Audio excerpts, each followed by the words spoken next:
6 proses terbentuknya alam semesta menurut Al-Quran.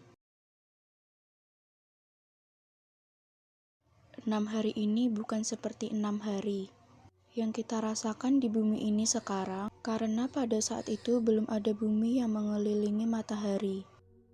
Makna 6 hari di sini adalah 6 tahapan penciptaan alam semesta, dijelaskan dalam Al-Quran Surah An-Nazi'at ayat 27-33. Urutan tahapan alam semesta sesuai dengan ayatnya. Tahap pertama ayat 27, penciptaan langit pertama kali.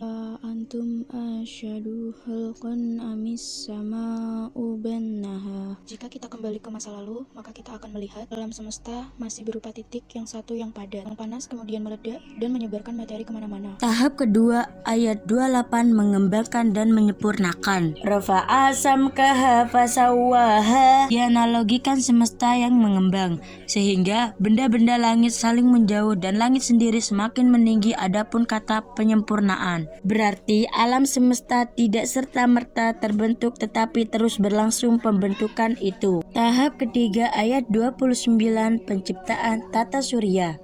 Wa agatasa lailaha wa ahroja duhaha. Allah menjadikan malam yang gelap gulita dan siang yang terang menderang. Dan saat itu material-material yang tadinya terpecah berkumpul dan menjadi padat. Lalu jadilah matahari dan juga planet-planet yang juga termasuk bumi yang mengitari matahari sehingga terciptalah siang dan malam.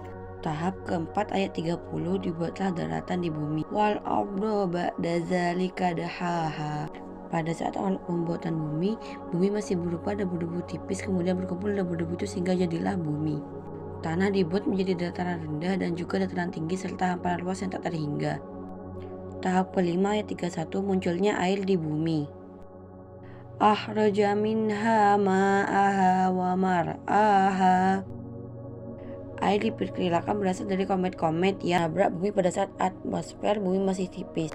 Unsur hidrogennya dibawa komet bereaksi dengan unsur-unsur bumi dan membentuk uap-uap air lalu turun sebagai hujan dan kemudian memenuhi dataran-dataran rendah dengan air sehingga jadilah laut, sungai, dan danau.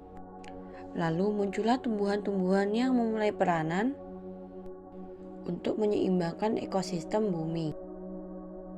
Tahap ke-6 ayat 32-33, proses geologis dan lahirnya kehidupan lain. Wal jibala arsaha mata'an lakum wali an'amikum. Gunung-gunung dipancangkan dengan teguh, yang berarti gunung-gunung diciptakan setelah daratan. Air dan juga tumbuhan gunung terbentuk dikarenakan interaksi antar lempeng bumi. Setelah terbentuknya gunung, diciptakanlah hewan-hewan dan juga manusia, sebagaimana yang tertera di ayat 33.